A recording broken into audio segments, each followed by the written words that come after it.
Okay. Um, I'm Allie Gableman. I am a money coach, so I help people with their budgeting and learning about and practicing intentional spending habits. I also work with them on debt payoff plans and investing education and reaching their savings goals too. So, for example, I have a lot of clients who want to buy a house. So I'll work with them on building a financial plan to make sure they invest like they should, debt, pay off debt like they should, if that's applicable, and reach their savings goals. So, yeah, I've been doing that for about 2 years, and before that, I was an accountant. I'm a CPA, so that's my 10 years of experience before I started doing this. Very Nice. cool. Mhm. My name is Braden Boyko. I'm a Bachelor of Commerce student in my undergrad. I'm majoring in finance, and I've created an investment research firm with a team of four. So base our analysis on kind of undercovered areas of the market and do quantitative analysis, pretty advanced stuff that I would say the average person can't do, but we put it in easy to read report form, provide our data and our models so anyone can change it and, you know, um, kind of analyze it on their own. So that's our platform, and there's a team of four of us working on that. Cool. Nice. So yeah, I know you're still building out Boyco, but what what is more of your end goal? Do you want to be a kind of like brokerage or just information source?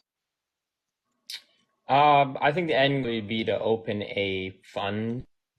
I think that's probably the end goal. But there's a lot of money to be had in um, investment research, whether that's sell side research or buy side research. So if we just went on to become a full time, fully integrated research firm on the side or the buy side, then I'd be totally fine with that too.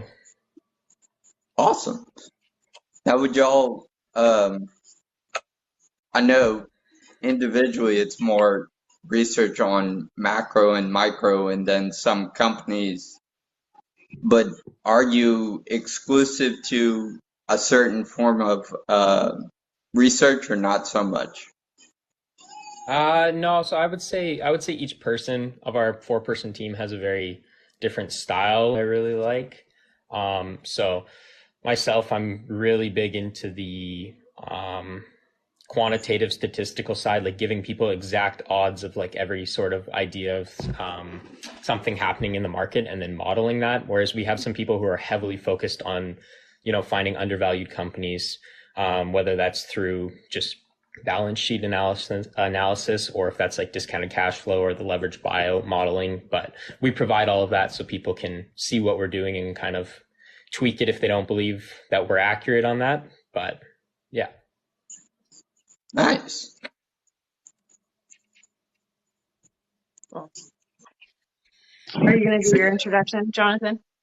Yeah, I'm Jonathan Judice. I'm just your average investor.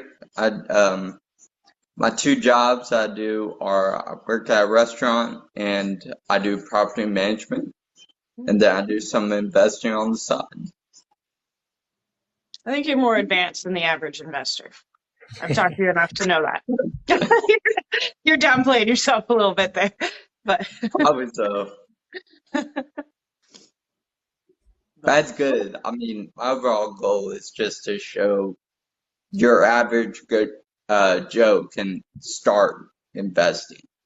Mhm, mhm. I think that's in your realm, Allie. It's just trying to get people started Yeah, seems to definitely. be the biggest issue. Yeah, yeah, I know. Yeah, my approach is definitely getting people started, making it more approachable, less scary. Yeah, yeah. So when Boyko, am I saying it right? I want to make sure for the rest of the life I don't Yep. mispronounce it. Okay. Um, Yeah, so Boyko, I actually teach people. We might have a good discussion here about our different investing ideologies. Is probably a strong word, but strategies.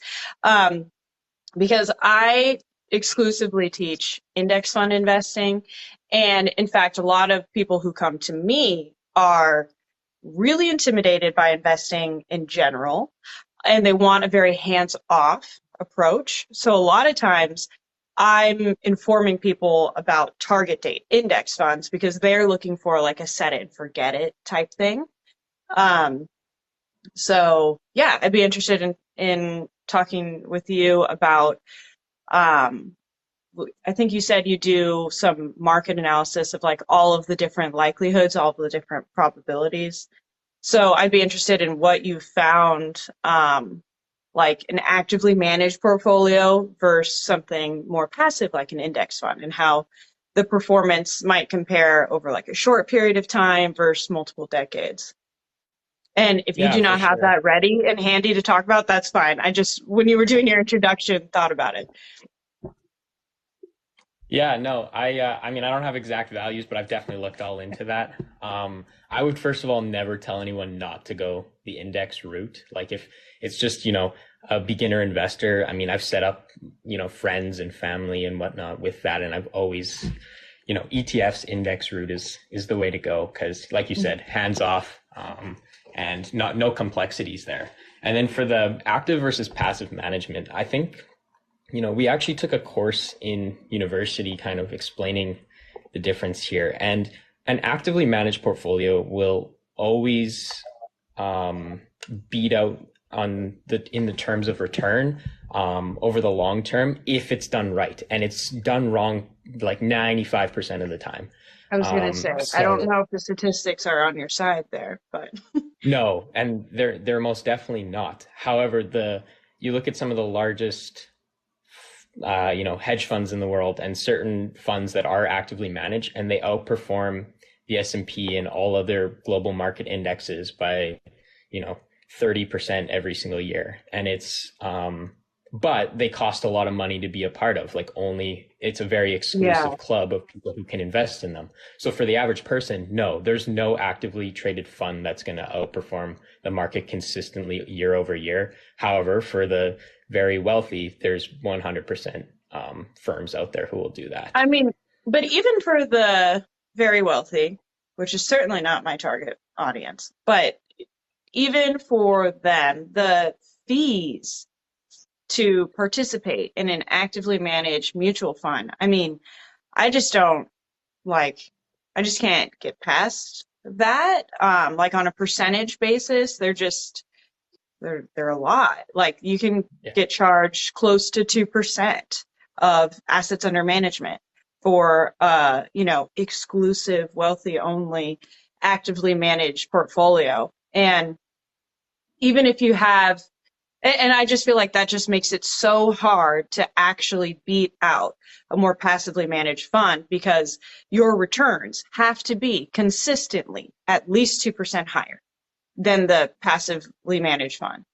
And you said 30%, and that sounds great, but I've never seen anything showing that. Um, yeah, and I used to work at Pacific Life Insurance for 6 years. I worked there, and their clientele is like exclusively wealthy people. They manage a couple like school district 401k 403b plans and stuff like that, but aside from that, like their main clientele is this really high net worth individual. um and so I just saw a lot of that, and people still bought their products. I mean, they're a Fortune 300 company, but the fees are just outrageous in exchange for some of their stuff. I think also where you might vary in what's it called, data you won't be able to find. I just know from personal experience, wealth managers charge obviously higher fees, 1-2%, but they aren't mutual funds. And every single high income wealth manager that I've ever met, who's good at their job and they charge 2% more, they're their clients are making a heck of a lot more money in it consistently every single year, and they're much more properly hedged than any mutual fund is. So I think it does come down to who you have. I would say, like you said, most people are never going to be able to pull this off, but there's a reason Berkshire Hathaway's outperformed the market for 60 years. Like it's run by an insanely good investor, and I think you have to be also attentive to the total return of your investment, not just the year over year, because obviously certain years you might not beat the market. The idea would be to beat the market every single year. And I mean, I haven't been investing for long enough to, I think, provide a accurate sample, but it's like I've never not beat the market in years of investing. I mean, Yeah, again, but I that's mean, how long like have you been investing? Sorry, like didn't 5 mean to cut years. you off. So Yeah, yeah, it's been great like, the past 5 years. I mean, yeah, well, 2022 was rough, but we've already the last, like, recovered. the last 2 years, but even, yeah, no, exactly. Fair enough. We haven't No, I seen mean, a 2008 I'll say scenario too. or Mhm. And neither Yeah, have I. I'll I'm say not old too. enough for 2008 either. Yeah, I think it's hard the time frame that you have for beating the market. So I've done it a couple of years, but to do it overall consistently on a time span of like 20 to 50 years is mathematically, I'll just say, not in your favor. yeah, But my approach is more of you can do a bit of both. So I will rely on my research, probably the same that you do, Boyko, but I also have the S&P 500, and I have the total market indexes, so that if things I do work, that's good, but then I also have the market to fall back on. yeah. And So you you're own average. Berkshire Hathaway, like in that example, that, if they're like your gold standard, you own them through index funds. Obviously, a small fraction of them, but Yeah, I mean, I do the exact same thing as you, John. I think it also comes down to portfolio optimization, and I don't know if anybody in here has done anything with that, but John, I wrote that little report for you on your portfolio that time. Yeah. And, that's a huge part of it too. It's like, if you can just properly optimize so that, most of your risk is associated in the market, but then you have little parts of your risk associated in, either small investments or alternative assets or that kind of stuff, then you can definitely, reduce a lot of the risk of holding those other assets and mostly just take on market risk. So it's, that's another important part of it. Yeah, no, so I see we have a new guest join us. You want Hi. to introduce yourself? Hi, sorry. The last time we did this, I was live already, and then you invited me in, and then it worked, and then I didn't realize that I had to be on your live in order to figure this out this time. So sorry about that. Hi guys, No, I'm you're good. Kayla. I am from Canada, so I give the Canadian perspective. I'm a certified financial planner as well. I've been in the industry. I'm celebrating actually my 7th year licensed on Tuesday, but I've been in the industry 10 years or so. And yeah, I have a finance degree. I love it. That's my favorite thing to talk about. So thanks for having me here. And I look forward to meeting both of you as well. Ali and Boyko, is that right? Boyko? That's a cool name too. So thanks for having me, guys. Well, it's morning where I am. I don't know what time it is there. it is. We are in the same time zone. Oh, we I'm in are? Southern California, and he's awesome. in Western Canada too, I think he Okay, said. awesome. So this is an early rise for all of us. Excellent work. Yeah, I think I'm probably the only one that's off. It's about 10:30 here where I am. 8:23 for us. trying to Oh, get see, I'm 9:23, so Oh, I'm you're not. Mountain Oh, you're a Standard little Time. bit. So Oh, Oh, okay, nice. Okay. yeah, You get a little bit of a break then. okay. And yeah. I'm Oh, yeah. golfing today, so don't mind my attire. I don't normally like wear a collared shirt for these things, but I'm golfing right after this, so. That is a big benefit of it being so early. Is it doesn't take up our day. Actually, it's nice. Very It's like true. get up early, drink my coffee. I got to go to my kids' swim lessons in like an hour and a half. So That sounds fun. yeah. So No, I I don't think know. that Oh, go ahead. Oh, go ahead. that's a great, like, to make people realize that we're just everyday people. Like, you have swimming lessons after, you have golf after. I don't have my job today, but it's, this isn't my whole life, and I don't think the main approach people get from investors is that's all they do 24/7 is stare at a screen. And it's most of us have daily lives. Mhm. That's very true. I mean, I'm like, yeah, I definitely am a regular person.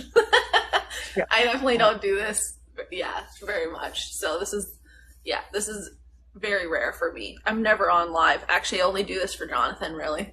Same. Appreciate I that. actually have it on my like goals. Like I need to start doing it more solo. But Yeah. Jonathan gets me live. Yeah, it's true. Works out for us. Yeah. So what do you So guys feel about the? Oh, sorry, Allie, cut you off. What were you gonna say? I was just gonna say, I wonder if we should do a brief introduction again and I'm sorry, your first name's not there, so My I name's missed Kayla. Sorry. Kayla. Yeah, Okay. my name's Kayla. Yeah. Yeah, Jonathan, we are repeating ourselves a bit, but it was like 10 minutes ago or more now. Should we do a little introduction again so we're all on the same That's page? fine. Okay. I'll go first since I'm already talking. So as my little title says, I'm a money coach. So I work with people to learn like intentional spending habits, and we build a budget or spending plan together, work on debt payoff goals, savings goals. Like a lot of my clients want to buy a house one day. And I do some investing education. Obviously, I do not have the correct license to actually like manage portfolios for people or do anything that's advice, but I just teach them about like what is an index fund, what is a 401k. Sorry, that's an American term. I'm not sure the Canadian It's version. all good. Yeah. Yeah, but what is an IRA? So I'm like super beginner when it comes to investing with education with my clients, but a lot of them, that's kind of all they're looking for, my audience. Like they just want to know, like, how much should I be contributing? Like, can I provide tools like the savings goal calculator that can help guide them to estimate, are they investing enough to retire at the age they want and stuff like that. So I typically work with people in their 30s that are decades away from retirement. So we're really I'm getting them on the path.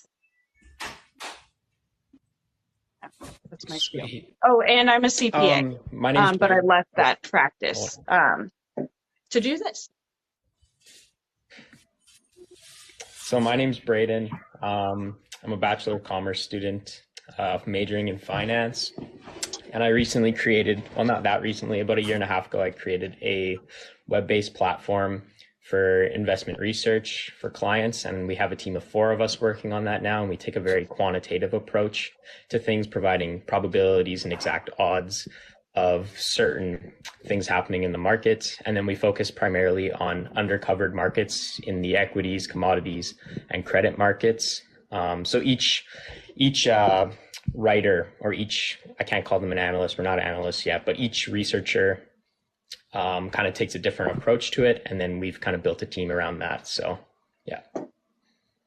Cool. I didn't say what I do, but I did say I'm a CFP. I'm a wealth planner, so you have to have a minimum to invest with me, which is why I don't take clients from TikTok or anything like that. I deal with kind of like the high net worth space for estate planning and retirement income tax planning. So that's kind of like my niche. So actually my clientele is definitely typically not 30, because I don't see a lot of that, although I would love that. My clientele is usually like, I think the average age of my clients like 70 probably. Yeah, like 55 is my favorite. 55 to like 65 is my favorite. But my side is more like the planning side of things, I guess. Yeah. And the estate planning side things would, I guess, would still be kind of relevant, although you guys have different taxation practices. So Mhm. yeah. Mhm. Yeah. Cool. Yeah, my goal is to get my clients on the path to eventually, be wealthy and maybe seek someone out like you. Yeah.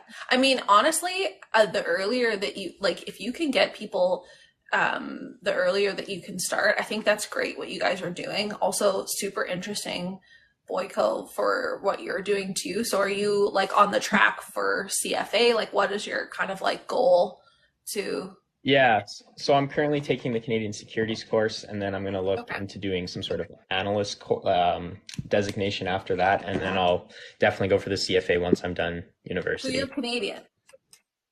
Yeah. Okay, cool. Very cool. Well, that's perfect. That works out for us.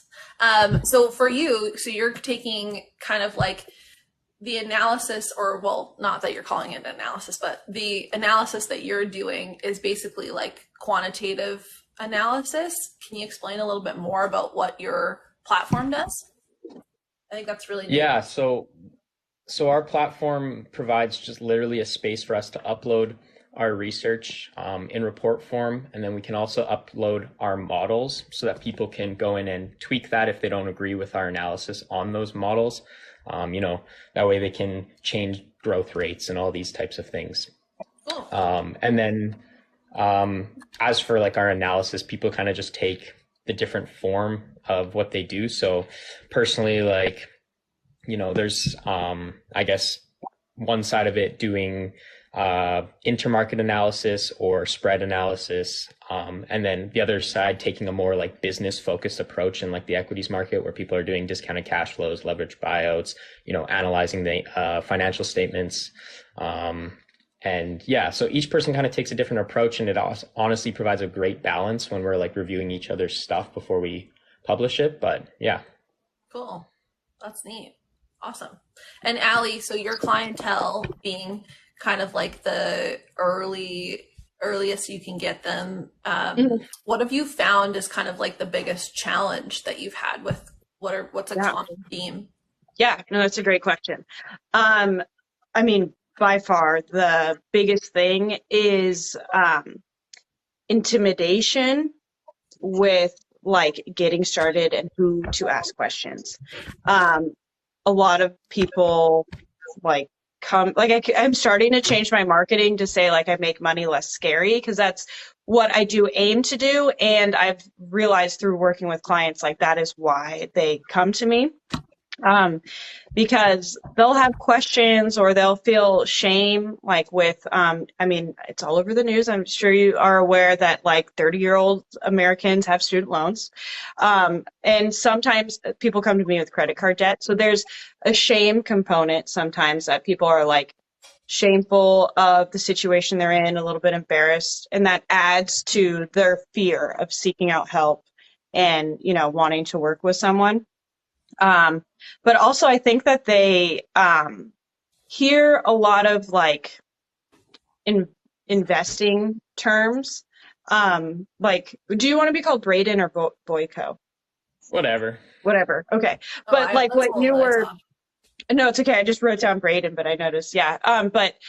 But like Braden, what you were describing, I think a lot of people are super into that and want to learn more about it. And then other people like shut down. Like it's too intimidating, it's too much, too advanced, right? Which we're not all going to have the same target audience, of course. But yeah, so the people who come to me definitely are intimidated by that. Like maybe they want to learn more, but they get scared, I guess.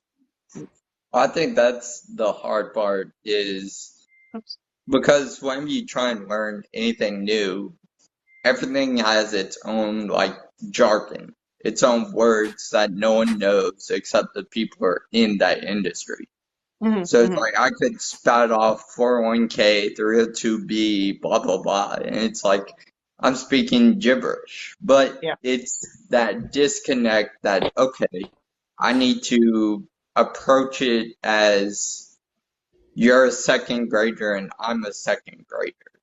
And then we can learn together and grow your situation to an optimal goal setting performance. Mhm, mhm. Yeah. And that's what I try to explain things super, super simple, for that exact reason. And keep it simple. When I'm working with people to like set up like a money system or whatever you want to call it, like when their direct deposit comes in from their paycheck, what do we do from there? Because that's the level I'm at with my clients. I try to automate everything as much as possible and make, use like free budgeting apps to track stuff instead of a tedious spreadsheet, because that's another layer that will stop people because it's too tedious, too much if they're not in a spreadsheet, So I'm all about just making it as simple as possible, to try to build up their confidence too, that like they can do it. Let's get through one simple task at a time. Right. And that is where I think it's hard, but I am for people investing over not investing. But I think the main key is you want to develop a why you do it.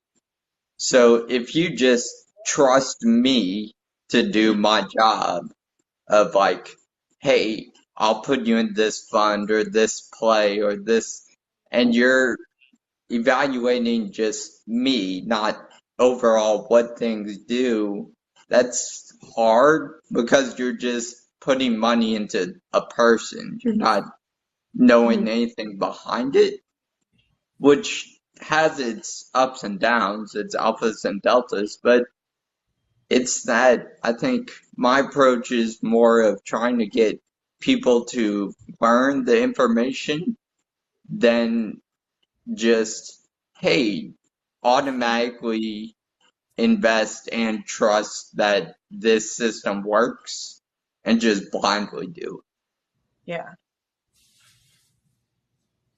Yeah, I 100% agree. And I've, in my like coming up on 2 years experience as a money coach, I used to do, when I first started, kind of like an information overload by accident to people, is I was just trying to tell them like everything I knew, right? And I've since really, pulled back, and it's more of just like what they need to know kind of for this next step, because I was accidentally overwhelming people, and then I could kind of see it like them shut down. So I really work on this like slower approach now. Whereas like Kayla, you probably offer more of a like done for you service. Is that right? Sometimes people want to drive the boat, or that's kind of how I describe it. Like some people want to drive the investment side of things and they need me for like more of like the planning side of things, because there's so many components to financial planning. So it depends, I guess the answer is, but yeah, I would say like they all start in the same place though, honestly, whether they have $10,000 or $10 million, they're all kind of like the same in the sense that they want the information that's kind of like relevant to them and nothing that's irrelevant to them, and a little bit more of like a customized approach. And they want to know that you understand and care and are willing to give them the information in the way that they want to receive it too. I guess that's another, like people don't really talk about kind of like the psychology of it. Like, you don't want to tell someone that what they were doing before was bad, like it doesn't make them receive the information really well. But you also want to set them on the right course. So there's like a whole psychology to investing that people, and then you have to control their behavior somehow too. Like I definitely don't envy your work, Allie. I respect it, but man, would it be hard, I think, to try and manage people's behavior. Like I try and manage behavior through like tumultuous times in the market. I can't imagine managing their behavior to even just get them on kind of like the right savings track. Like, good for you. That's amazing. Thanks. Yeah.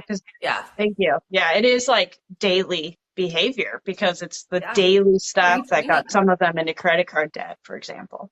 Yeah, retraining. And then generationally, like wealth is like a different thing for each generation. Like the baby boomers that I deal with, like they won't even want to tell their kids like anything about money. They're like, "Oh, my kids will never know how much money I have. They'll never know. They can figure it out later." Like that's their mentality. And then you get like, you know, Gen X that's like, "Oh no, we should give them the basics, but not too much." And then millennials are like, "No, we should give everything." And then Gen Z, you're on a whole different track than I am. So I know, and I was laughing when you were talking about the baby boomers because I'm working with their kids who know nothing because their parents didn't teach them anything. It's so true. I know, it's wild. I know. It's fun though to see their brains shift. Like when you do, like it's something that I like that. Because I've seen so many, I want to say hundreds of client scenarios, and I watch their brains go, "Oh, maybe we should talk to our kids. Like maybe we should." I was like, you could have had that revelation 20 years ago, and that would have been ideal. Yeah. Right. Yeah. Right. So it's kind of funny to watch. It's definitely estate planning that makes them think I should probably tell them, because estate planning, like who's going to take care of your stuff? Well, now your kids are going to be your executors and your trustees and the people who are going to be dealing with your money, but they don't know where all of the money is. That's literally half their job as an executor. So I think it's funny. Yeah. Do you ever have them or encourage them to like invite their adult children to like a meeting with you? Yeah, we've had lots of family meetings. Some go better than others. You do have to like almost have a pre-meeting before the meeting with like the both parties, because you don't want to like also waste your time, right? So it's kind of hard because you don't want to waste your time with like them having discussions over each other. So how we deal with it is we like make sure, and I've taken a course for this, but we make sure that we understand the person who is doing the estate planning, what their wishes are, and like really dive through all of that so that it's really clear, so that when you are telling, you know, the next generation, this is what's happening, it becomes a bit of an easier conversation because they're crystal clear in what they want. Yeah. And then more make it like a signing, kind of like everyone's getting on the same page meeting versus like, let's have a discussion. It's almost like an informative meeting versus like, there's decisions that haven't been made. No, decisions have already been made. Everything is the way that they want. This is what's happening. Do you have any questions? And I've done that like over Christmas dinner before, over the phone, because everyone's there at the same time. It's like the only time they're all together. Yeah. They're like, everyone's coming in from Ontario, all over the place. Like, can you be on the phone? I'm like, yeah, no problem. Because it's like, if they don't ask me, then they're just going to speculate. So it's like, takes me, 45 minutes to an hour, takes them like 6 hours to try and figure it all out. So yeah. No, I think that is the hard side of finance that not too many people talk about. It's the older age, and you build all this money and wealth for normally certain reasons. So whether it be old age, if you want a certain health care or certain lifestyle, and if ideal circumstances don't happen and you pass away, it's how do these funds get allocated to your family? Or if you stay alive and you're not right mentally, it's okay, do your kids look at your net worth and just like, hey, now I can party on a yacht, It's a weird approach on having like, okay, these are the goals of my client, so to speak, but at the same time merging the values of their family. It's hard. Yeah. It's difficult. But it's also so fun. Yeah. So I love it. It's a great time. Kayla, that's awesome that you think that's so fun, and I'm so glad we both exist in different areas, because you said you don't envy me, and I was listening to Jonathan. You kind of like explained that scenario with the estate You're plan. like, that sounds terrifying. Yeah. But I'm so glad to have people to like, refer out like, oh no, I don't do that. I don't even touch that. You're like, no, thank you. I'm good. Yeah. Thanks. Yeah. That's awesome. I love it. I do know on your end, Boyko, you probably have a difference of how you approach businesses and spreadsheets. So like if someone comes to you with, hey, I like this company or this firm, they may have an approach of, I'm looking at this because Kathy Wood looked at it, versus, hey, their PE is not great, or their technical analysis, whatever. Is the business healthy, or is this a temporary investment? Yeah, for sure. Like, I've always preached strong investments for sure, like good companies if you're looking at the equity space. I've always despised technical analysis. I know that's weird for a Gen Z, because I'd say most Gen Zs, that's right where they go. They don't even know anything about money. They probably should learn about budgeting, but they go straight to day trading and technical analysis. And I mean, it's sad to see for sure. But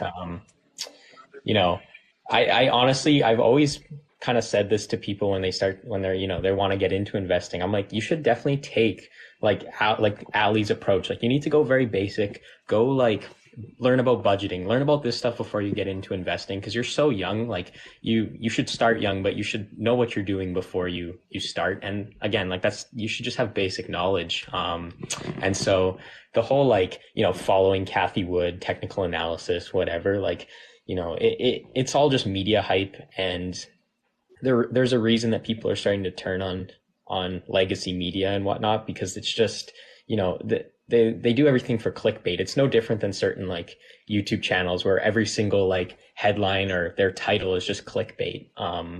So I think you do got to be careful, just following blindly, these certain funds or, what the media says, because I mean, I just don't know how somebody like Jim Cramer could be so consistently bad and still have a show. But yet millions of people watch it every single day. So, it's just. I think that's great points, Braden. And I feel like people still like Jim Cramer and stuff like that because they are looking for this get rich quick, this cheat code. It's 8:40. I feel like. And I mean, to me, I don't really think that exists. I think maybe people get lucky. You probably might argue it's strategy. I'm not sure, but it's that's what people are seeking. They're looking for the cheat code to wealth, I feel like. Yeah, no, I totally agree. I think people want the easy way out, for sure. Like you said, cheat code. And at the end of the day, nothing that's good is easy. I think that's just a good thing for anything in life, but especially for investing. If it seems too good to be true, it's most definitely too good to be true, and the market will eat you up faster than you can even change what you've done. So yeah. No, I think that's the main. So what I try and do with all these lives, the main thing is introduce different ways to approach money and opportunity cost of reasons that have worked for people and haven't worked. So for example, I started out with CDs because I was just in the bank, you got a return, and it was good, but I had no information of, well, the CD didn't outperformed the overall market or inflation. So I was actually losing money by saving. So it's just that approach to investing, but doing it the right way at the same time. Yeah. Yeah. I agree. Yeah. I mean, I feel like I've seen some things, and not a lot of people have ever had a successful get rich quick scheme so far that I've seen. If anyone has, and send them my way, I'll do a little analysis and I'll let you know. But like, I haven't seen one pan out yet, unfortunately.